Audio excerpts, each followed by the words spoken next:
Buenos días, familia. Hoy continuamos con nuestro estudio del libro de Mateo. Y habíamos estado viendo en el capítulo 19 cómo es que los enemigos de Jesús van a buscar que él caiga en una trampa. Para ello van a hacerle, como de costumbre, una pregunta acerca de la opinión que él tenía de un tema controversial en ese tiempo, el divorcio. Y le preguntaron, ¿estaba bien que un hombre se divorcie de su mujer por cualquier causa? Ante esta pregunta, Jesús dirigió a sus oyentes a dos pasajes del Génesis para hacerles ver cuál era el plan de Dios acerca del matrimonio desde el inicio. Y hablando de estos dos pasajes, les dijo y les recordó que en el principio Dios creó a un hombre y a una mujer para ello, haciéndoles ver que no habían más hombres, no habían más mujeres, y el plan de Dios era que este hombre y esta mujer estén juntos hasta su muerte. A su vez, Jesús expone la segunda razón diciendo que en el principio el hombre debería dejar a su padre y a su madre y unirse a su mujer. Romper un vínculo tan fuerte como el vínculo familiar de papá y mamá y establecer un nuevo vínculo así de fuerte con la que iba a ser su esposa o con el que iba a ser su esposo. La palabra misma nos habla de esa unión como si se unieran dos piezas con cemento. La tercera razón es que al hacer esta unión matrimonial, ya Dios no los vería como dos personas, sino como una sola carne. Si serían una sola carne, entonces en lo físico, en lo emocional, en lo espiritual. De manera que Dios ya no ve dos personas, sino ve solo una. Y como conclusión Jesús decía, ¿no? Por todo lo visto anteriormente, lo que Dios une, el hombre no lo puede separar, ¿no?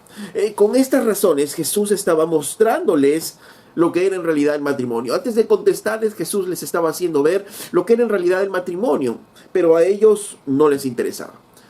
Porque a ellos no les interesaba aprender, no fue una pregunta para aprender, sino fue una pregunta para tentarle y ponerle una trampa. Después de la respuesta de Jesús, entonces ellos volvieron nuevamente a la carga y quisieron enfrentar a Jesús contra la ley misma. Leamos entonces el verso 7 en adelante y dice, le dijeron, ¿por qué pues mandó Moisés dar carta de divorcio y repudiarla? Él les dijo, por la dureza de vuestro corazón, Moisés os permitió repudiar a vuestras mujeres, mas al principio no fue así. Y yo os digo que cualquiera que repudia a su mujer, salvo por causa de fornicación, y se casa con otra, adultera, y el que se casa con la repudiada, adultera. Jesús acababa de decir que el divorcio, la idea de Dios del divorcio era que era algo indisoluble. Era algo que si Dios lo unió, el hombre no podía separarlo. Entonces le dijeron ellos, entonces si tú dices eso, ¿por qué entonces Moisés mandó el divorcio? ¿Por qué es que Moisés manda divorciar a las personas? ¿Eres tú acaso mejor que Moisés? ¿Estás tú sobre la ley? Quisieron confrontarle de esa manera a Jesús. Porque sabían que si Jesús daba indicios de que él estaba contra la ley, obviamente estaban desacreditándole a él. Ahora, Jesús va a contestar también nuevamente con las escrituras, haciéndoles ver algo muy interesante. Pero ¿por qué ellos hablaban y decían que Moisés mandó el divorcio? Entonces la pregunta inmediata que se nos viene es, ¿tenían razón los fariseos al decir esto? ¿Moisés mandó el divorcio realmente? Veamos entonces en el único versículo que habla acerca del divorcio. Hay otros dos versículos más en Levíticos y en Números que mencionan el divorcio, pero no hablan acerca del divorcio. Veamos entonces, lo más probable entonces que los fariseos se remitieran a este versículo en Deuteronomio 24, verso 1. Y dice, Deuteronomio 24, versos del 1 al 4. Cuando alguno tomare mujer y se casare con ella, si no le agradare por haberla hallado en alguna cosa indecente, le escribirá carta de divorcio y se la entregará en su mano y la despedirá de su casa. Y salida de su casa podrá ir y casarse con otro hombre, pero si la aborreciere este último y le escribiere carta de divorcio y se la entregare en su mano y la despidiere de su casa, o si hubiere muerto el postrer hombre que la tomó por mujer, no podrá su primer marido que la despidió volver a tomar para que sea su mujer, después de que fue envilecida. Porque es abominación delante de Jehová y no has de pervertir la tierra que Jehová te da por heredad.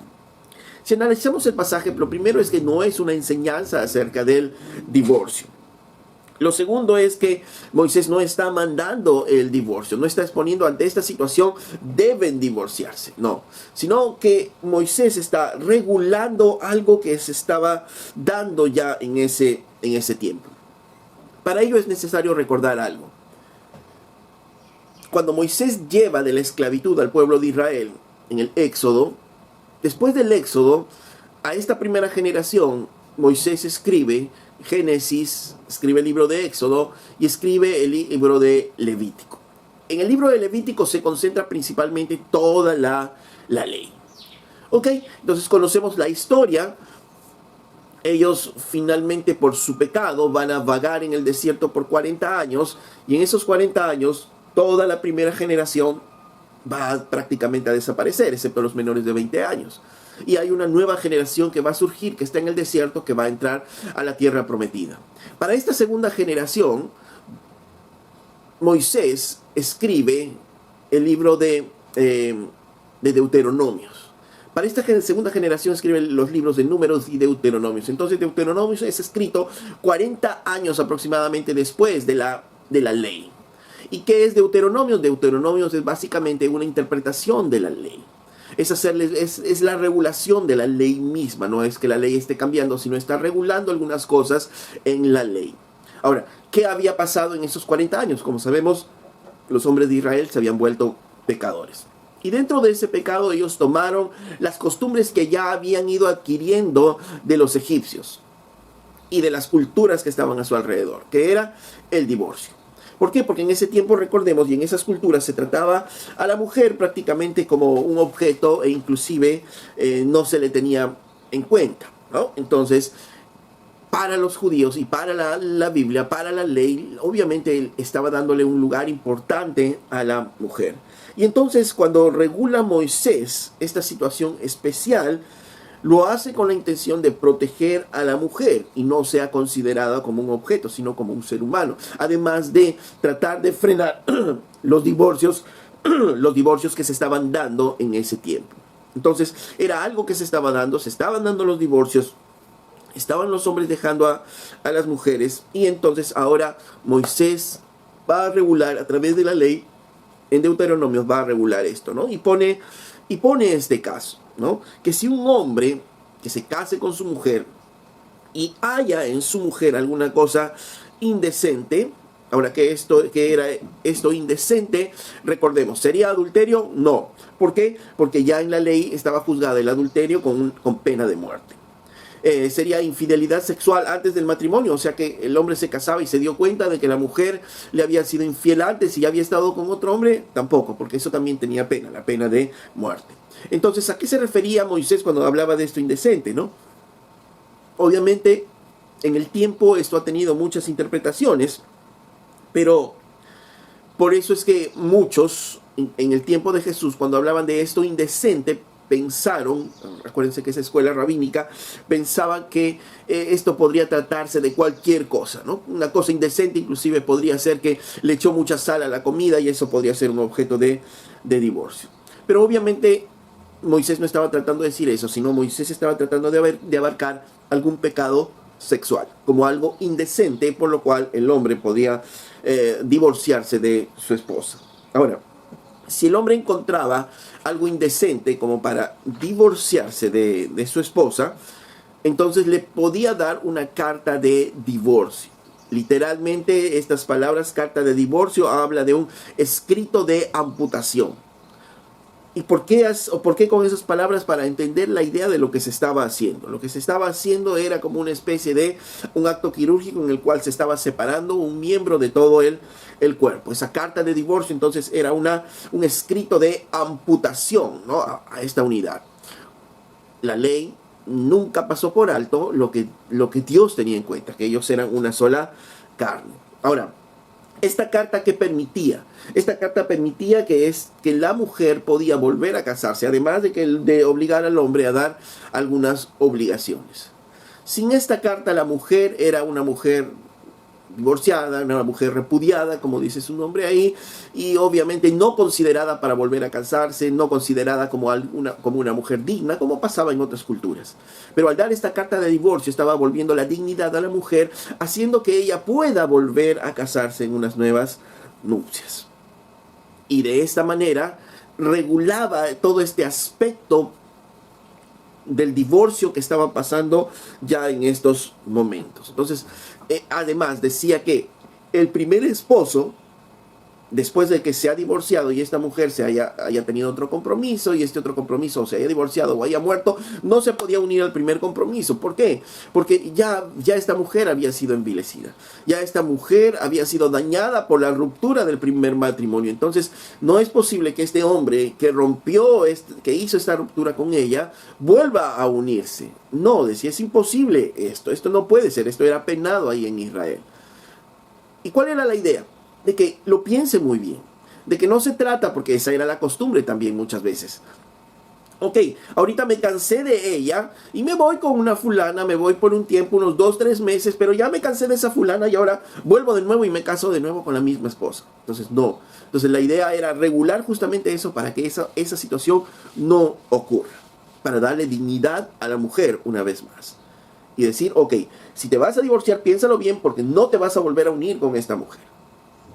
De esta manera, les hacía pensar a ellos antes de pensar en divorciarse. De esta manera, limitaba o estaba limitando los divorcios. Además, no podía ser por cualquier causa. Tenía que encontrar, como decía ahí, una situación indecente. Y que obviamente esa situación indecente sea comprobada. ¿Para qué? Para que pueda ser causal de esa separación. Y ok, si el hombre quiere separarse de su mujer, ok, entonces está obligado el hombre a darle esa carta de divorcio para que esta mujer pueda volver a casarse. No era adulterio, porque si no la mujer tenía que morir. No era infidelidad sexual antes del matrimonio, porque si no esta mujer también moría. Pero sí, lo que estaba haciendo Moisés era regulando esta práctica que ya era bastante común inclusive en ese tiempo. En los tiempos de Jesús, como habíamos dicho, los fariseos habían nuevamente adquirido esta práctica. Y habían tomado estas palabras de Moisés como una situación indecente, como cualquier cosa, y por eso es que por cualquier cosa ellos estaban divorciándose de sus esposas por estar corriendo tras otras mujeres, ¿no? Porque esa era su conducta finalmente. Ahora, vamos nuevamente al libro de Mateo para ver la respuesta de Jesús. Ya vimos entonces sobre qué versículo ellos estaban basando para hacer la pregunta a Jesús, y les decían a Jesús, ¿por qué pues Moisés obligó o Moisés mandó divorciarse? Y miren la respuesta de Jesús. Jesús dice, verso 8, él les dijo, por la dureza de vuestro corazón Moisés os permitió repudiar a vuestras mujeres, mas al principio no fue así. Y miren, analicemos este versículo. Dice, por la dureza de vuestro corazón Moisés les permitió. No obligó, no mandó, les estaba haciendo recordar. Moisés nunca mandó el divorcio. La ley nunca mandó el divorcio, sino que estaba permitiendo esta situación a causa de algo, a causa de la dureza de sus corazones. Moisés permitió a causa de la dureza de su corazón.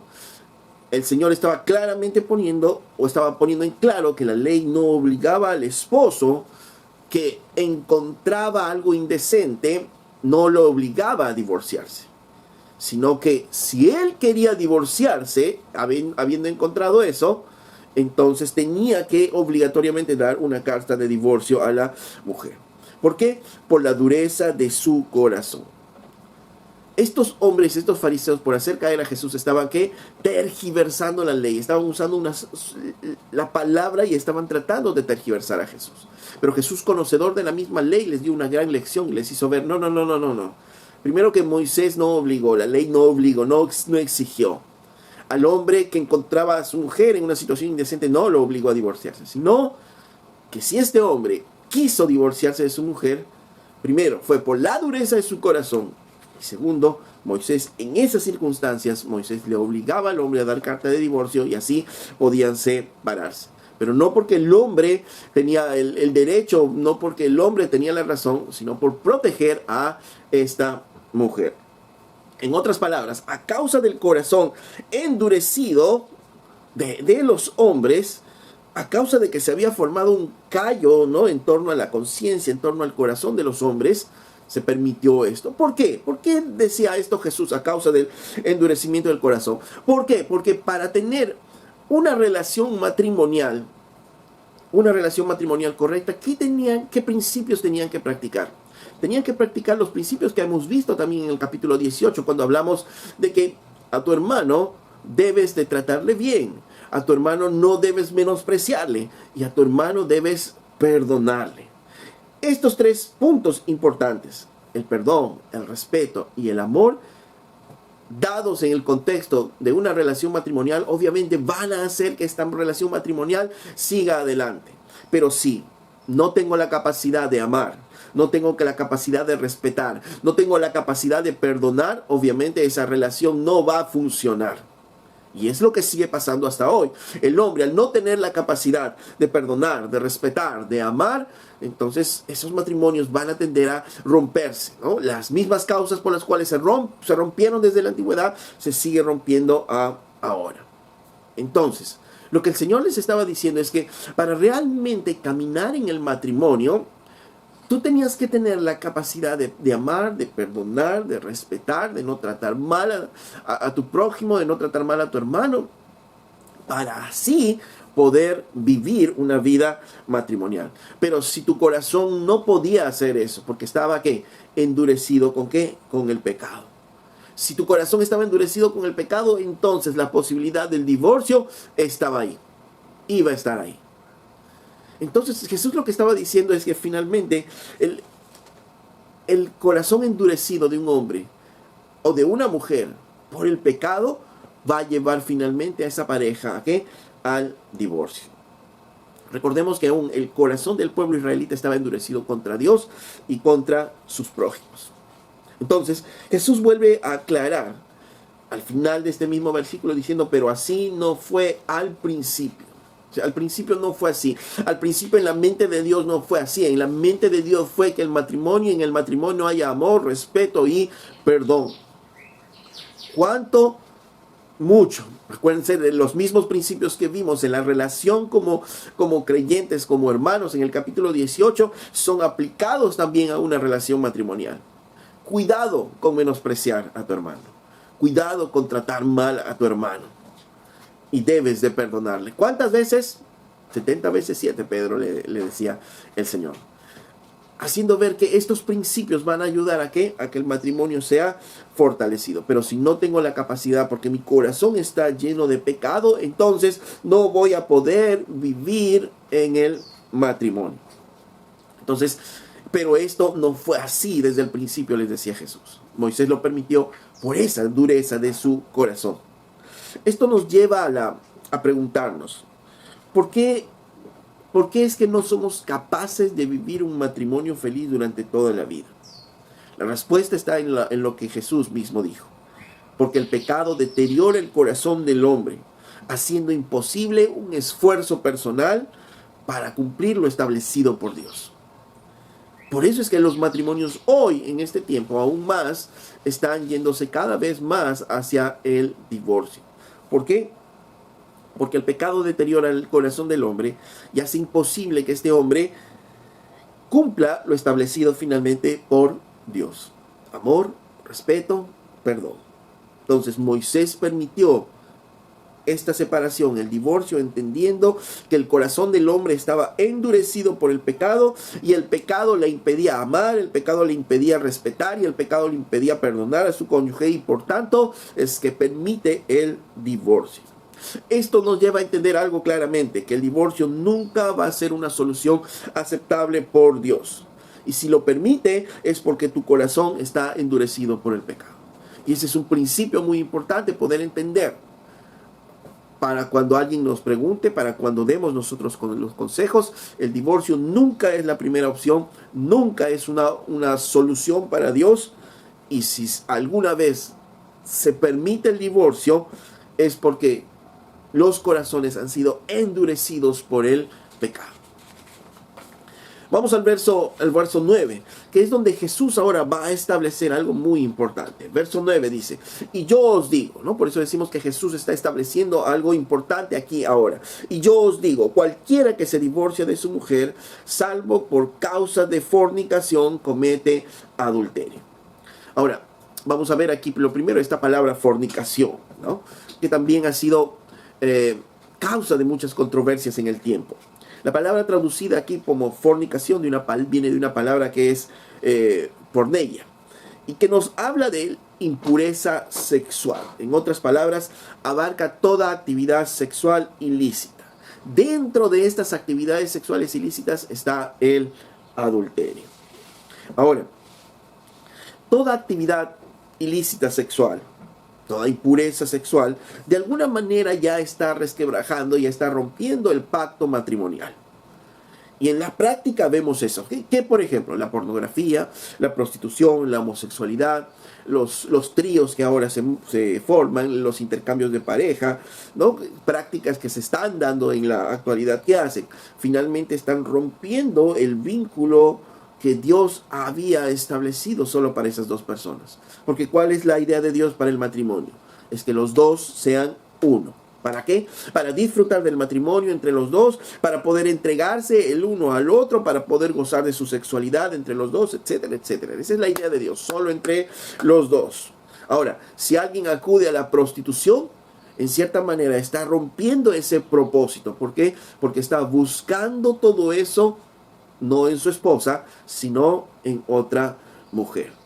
El pornógrafo de la misma manera está rompiendo en cierta manera ese pacto. ¿Por qué? Porque no está buscando sus deleites en su esposa, sino está buscando que en esas imágenes, que finalmente la gran mayoría de veces termina en masturbación inclusive.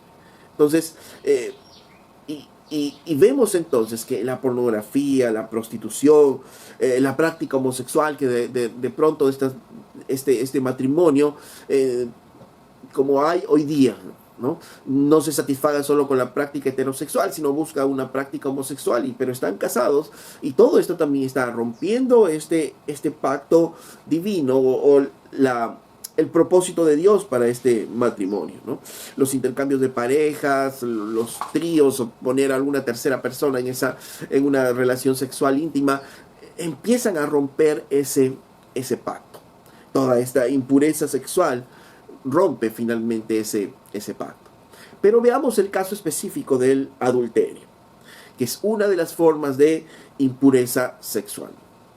Es una de las formas de impureza sexual a la que probablemente Jesús está refiriéndose. Entonces, Jesús establece algo, dice, y yo os digo que cualquiera que repudie a su mujer, o sea, si un cónyuge se va a divorciar del otro y se casa con otra, adultera, excepto, dice, o a menos que el ofensor, el cónyuge ofensor, haya cometido porneia, haya cometido esta impureza sexual, haya cometido adulterio. Surge entonces la pregunta, ¿por qué si Jesús mismo, versículos arriba, está presentando el matrimonio como algo indisoluble, ahora va a dar una concesión o un camino hacia el divorcio o la posibilidad de que se pueda separar inclusive un nuevo casamiento? Para poder entender esto, veamos un ejemplo tal vez que se da en la vida real. Una pareja de matrimonio, y pongámosle que la esposa es infiel. La esposa es infiel y es descubierta con otro hombre. ¿Qué actitud debería tomar este hombre cristiano? Este hombre como cristiano. ¿Cuál debería ser la actitud? Número 1, debería que perdonarla. Eso es lo que dice la Biblia, que debería que perdonarla. Obviamente deberían trabajar en su relación ambos, ver los porqués llevaron a esta mujer a esa infidelidad. Obviamente no va a haber justificación para ello, pero sí hay porqués, ¿no? Los porqués pueden llegar hacia esta situación. En el camino, obviamente, este hombre no debe menospreciarla, no debe estarla tratando mal, no debe estarle enrostrando su pecado, porque ya perdonó, se entiende, ¿no? Entonces, de esta manera van a volver a construir su matrimonio y restaurar esa relación. ¿Va a ser fácil? No. Entonces, solo Dios puede ayudar a restaurar esta relación. Ahora, en este camino pueden ocurrir dos situaciones a su vez. La primera situación es que imaginemos que el hombre no puede perdonar. Y cada vez que tiene la oportunidad, está menospreciándola a ella, está maltratándola a ella, está insultándola, ¿no? Y no puede él mismo dejar atrás esa situación que ella ha vivido. Y cada vez que se pelean, le está enrostrando, ¿no?, en su rostro su pecado, le está haciendo ver que ella falló, que ella incumplió. Entonces, obviamente no hay perdón, ¿no? Obviamente no ha habido perdón, y este hombre no puede perdonar a esta mujer, ¿no? Y está incumpliendo todo lo que hemos visto en el capítulo 18. La está maltratando, está menospreciándola y no le está perdonando. Entonces, ¿y por qué no puede hacer esto este hombre? Aquí viene lo que dijo Jesús: por la dureza de su corazón. Porque su corazón está cargado de pecado y no puede perdonar. Pero y ahí nos ponemos a pensar de repente y podemos saltar y decir: pero es que esta mujer ha cometido este pecado. ¿Cómo es que se le va a perdonar así fácilmente? Es la misma pregunta que Pedro decía a Jesús: ¿cuántas veces debo perdonar a mi hermano? ¿Y por qué perdonamos nosotros? ¿Por qué perdonamos los cristianos? Porque entendemos que nosotros teníamos una deuda grande con Dios y Dios nos perdonó, y por eso nosotros perdonamos a los que nos ofenden. Pero si yo voy a pensar de que el adulterio es un pecado mucho más grave que la deuda que yo tenía para con Dios, obviamente no voy a poder perdonar. Si voy a pensar que lo que me ha hecho esta mujer es mucho más grave de lo que yo pueda haberle hecho a Dios, obviamente no voy a perdonar. Y eso es pecado. Y pensar así es pecaminoso. Y por eso es que el Señor dice: por la dureza de tu corazón, la dureza del corazón finalmente va a llevar al divorcio. Segunda situación. Pongamos en esta segunda situación que el hombre sí tiene esta capacidad de perdonar, es un buen creyente, y con dificultad ya no le enrostra a ella su pecado, están trabajando sobre su matrimonio, y este hombre no le insulta, no la trata mal, pero esta mujer vuelve a ser infiel a pesar de esta situación. De nuevo la pregunta: ¿cuántas veces debe perdonar este hombre? La respuesta de Jesús fue 70 veces 7. Ejemplos tenemos en Dios mismo, que perdonó a Israel por cuántos años su infidelidad, y también en Oseas, ¿no?, que también volvió a tomar a su esposa a pesar que su esposa había sido infiel muchas veces. Pero nos ponemos a preguntar: pero ok, este hombre le perdona una vez, le perdona otra vez, y esta mujer pero sigue siéndole infiel. Ok, el hombre entonces no es el problema, sino aquí el problema es el corazón endurecido por el pecado de la mujer. Y de nuevo, ese corazón endurecido va a llevar obviamente al divorcio. Obviamente, vamos a perdonar una vez, otra vez, pero si esta situación no va a mejorar, si la mujer va a seguir siendo infiel, obviamente va a caminar eso hacia el divorcio. En este caso, no por la dureza del corazón del hombre, sino por la dureza del corazón de la mujer, que está llena de pecado y que no está dispuesta a caminar como Dios quiere que caminemos en el matrimonio. Seguramente muchos de nuestros pensamientos ahora están pensando en diferentes situaciones, en diferentes casos, y tenemos muchas preguntas. Pero cuidado con los consejos que demos, cuidado con nuestras palabras, porque seguramente va a salir: pero la otra persona tiene derecho a ser feliz. Y debemos tener cuidado con las cosas que pensamos o que hablamos, porque no se trata de el derecho de ser feliz de uno u otro, sino de lo que la palabra del Señor dice, de lo que Dios nos está diciendo y hacia dónde nos está guiando con su palabra. Ok, entonces, volviendo al mismo caso, en cualquiera de las dos situaciones, la dureza del corazón del hombre finalmente va a llevar a esta pareja al divorcio. Si estuviésemos en el Antiguo Testamento, ¿qué hubiera pasado? Tal vez sería más fácil. ¿Por qué? Porque esta mujer descubierta en adulterio, ¿cuál era su condena? La muerte. Y si esta mujer moría, el hombre estaba libre para volver a rehacer su vida y volver a casarse. Pero no estamos en el Antiguo Testamento, y ahora en el Nuevo Testamento, por tanto, los adúlteros no están muriendo.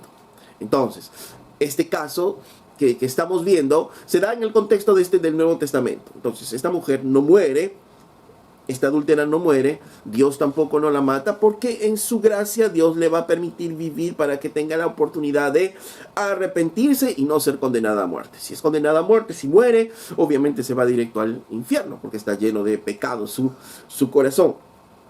Pero al concederle esa gracia, nos preguntamos, ¿no estaría condenando a este hombre inocente a una vida de sufrimiento? Porque si no se pueden separar, si el matrimonio en toda situación es indisoluble y esta mujer quiere irse tras sus amantes y perderse, ¿no? Y el Señor le permite vivir, ¿no estaría condenando a este hombre inocente que estuvo dispuesto inclusive a perdonar a una vida de soltería, a una vida de sufrimiento de repente sin poder disfrutar del matrimonio? Sí, ¿no es cierto? Porque al concederle el Señor la vida al adúltero, podría pasar ello. Por eso es que, dice en este versículo el Señor, por eso es que permite que el cónyuge inocente pueda separarse y volver a casarse con otro cónyuge. En esta situación, en que se rompe el vínculo matrimonial producto del adulterio, producto de forneia, producto de esta impureza sexual. En este caso, en esta situación entonces, ¿el hombre podría volver a casarse? Sí, según lo refiere este versículo. Si se vuelve a casar, ¿comete adulterio este hombre? No, no comete adulterio. Y la mujer, si se divorcia, esta mujer que se está yendo con otro hombre, se divorcia, ¿puede volver a casarse? No. ¿Por qué? Porque su situación sigue siendo adúltera. Puede tener un papel de divorcio, pero su situación delante de Dios sigue siendo adulterio. Y el que se case con ella o el que se una con ella finalmente va a estar ¿qué? Adulterando. Obviamente cada situación en medio de este mundo va a ser muy particular, pero encontramos entonces que el divorcio no es el primer consejo bíblico que podemos dar. Al contrario, la Biblia nos dice claramente que el divorcio no es ninguna salida. Y es lo último en lo que debemos pensar como creyentes. Es lo último que podría venir a nuestra mente, inclusive para aconsejar. Si alguien viene llorando acerca de alguna situación matrimonial, lo ideal siempre es conocer el contexto de la situación, escuchar las dos versiones de preferencia antes de emitir un consejo acerca de esta situación. Recordemos en el Sermón del Monte Jesús decía en Mateo capítulo 5 verso 32, pero yo os digo que el que repudia a su mujer a no ser por causa de fornicación hace que ella adultere, y el que se casa con la repudiada comete adulterio. ¿No? El principio es claro, Jesús ya lo había dicho, el que se separa de su esposa, nuevamente, a no ser por causa de forneia, hace que ella adultere. Y el que se casa con la divorciada también comete adulterio. La única situación en la que permite el Señor que haya un nuevo compromiso es cuando ha habido ¿qué? Infidelidad de parte del otro cónyuge. Pero obviamente este hombre, ¿qué es la actitud que tuvo este hombre ante esta situación? ¿Actuó como un creyente tratando de perdonar y buscando el perdón? ¿O actuó con la dureza de su corazón y trató de separarse? Eso es algo obviamente que cada situación, que en cada caso debe analizarse. Y esto nos va a llevar a diferentes preguntas seguramente. Como, ¿y qué si la mujer es golpeada? Ok, no es adulterio, no es una impureza sexual, pero sí es la mujer es golpeada. La Biblia permite la separación, pero no el divorcio. No el divorcio. Pero yo os digo que el que repudia a su mujer a no ser por causa de fornicación hace que ella adultere. Por tanto, ¿puede haber separación? Sí, porque obviamente tiene que resguardar su vida, va a resguardar su integridad y la de su familia probablemente. Pero no puede pensar en contraer nuevas nupcias, porque no hay divorcio ante esta situación. Y alguien puede venir y preguntar, ¿y si me divorcié cuando era joven y no sabía nada? Ahora me he vuelto a casar y tengo una nueva familia, pero ahora recién conozco a Cristo. ¿Y qué hago? Miren, situaciones como estas le preguntaron también al apóstol Pablo en Corintios, ¿no? Y en 1 Corintios capítulo 7, verso 10, Pablo decía, pero a los que están unidos en matrimonio, mando no yo, sino el Señor, que la mujer no se separe del marido. Y si se separa, ahí entran las diferentes causas por las cuales podría haber una separación.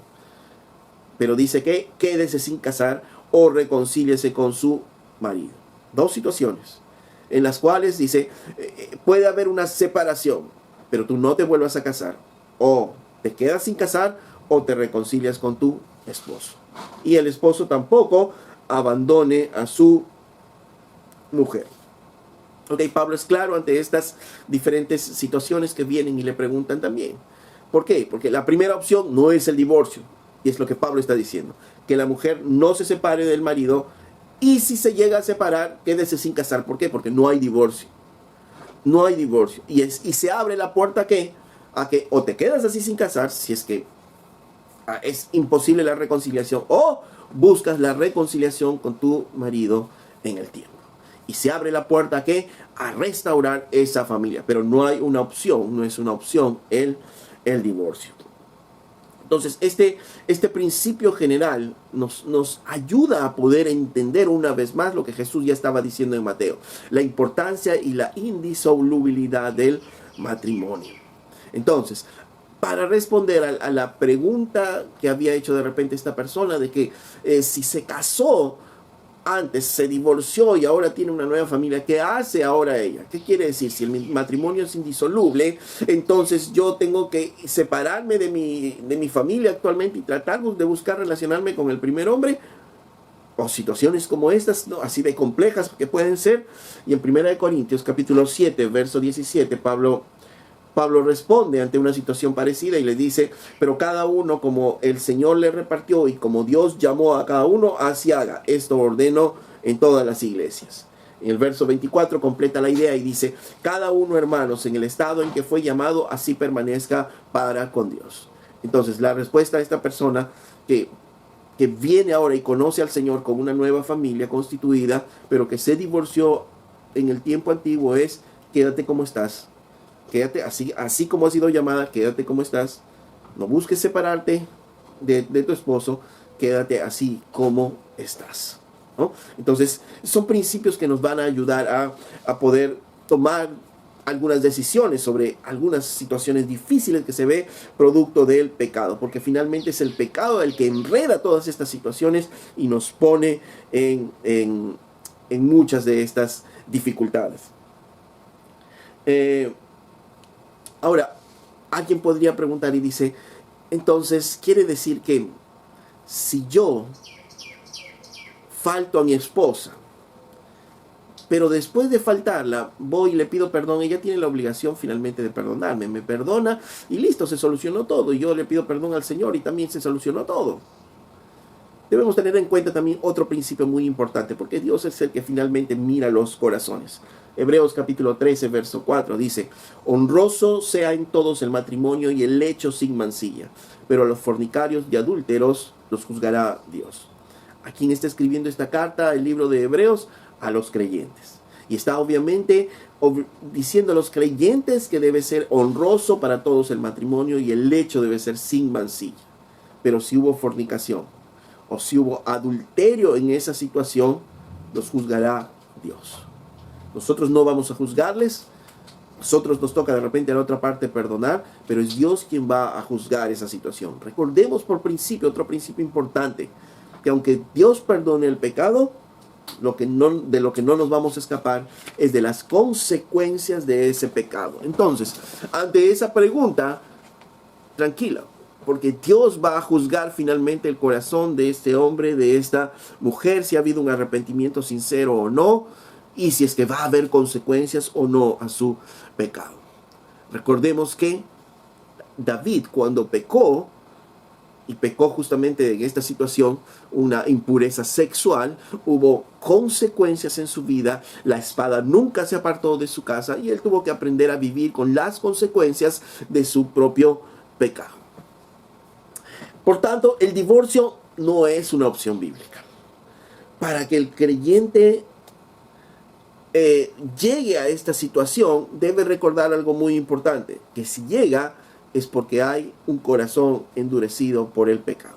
Sea que estés en una situación o en otra, sea que seas el ofensor o sea que seas el cónyuge ofendido, Dios, la palabra de Dios sigue siendo igual para los dos y Dios pide una determinada conducta para nosotros como creyentes. Pero si estamos considerando el divorcio en algún momento, debemos recordar que es por la dureza de nuestros corazones. Es porque, ¿y por qué se endureció ese corazón? Porque hemos dejado que el pecado entre a nuestro corazón. ¿Por qué? Porque en el principio no fueron así las cosas. Esa nunca fue la intención de Dios para los matrimonios. Por tanto, si estamos casados, como concluí hace 2 semanas, si estamos casados, aprendamos a disfrutar de nuestros matrimonios. Y si estamos solteros, abramos bien los ojos y permítanos a nosotros los adultos ayudarles a encontrar al esposo o a la esposa adecuada. Permíteles a tus padres, permíteles a los ancianos de la iglesia, ayudarles a poder encontrar la persona adecuada. El matrimonio es algo muy sagrado para Dios. El matrimonio finalmente, en la perspectiva de Dios, es algo indisoluble. Y cuando hay aún esta carta de divorcio, es como decía, es una carta de amputación. Porque aun cuando el cónyuge puede separarse, es como si se estuviese amputando de esa relación. Así es que para Dios el matrimonio es algo muy serio, es algo muy santo, es algo muy sagrado. Y es nuestro deber aprender a disfrutar de lo que el Señor nos ha dado, aprender a disfrutar del matrimonio y dejar atrás las ideas acerca de divorcio que puedan surgir en nuestra mente, o dejarnos infiltrar con esas ideas del mundo y aprender a aconsejar para restaurar las familias, para restaurar los matrimonios como el Señor quiere. Amén.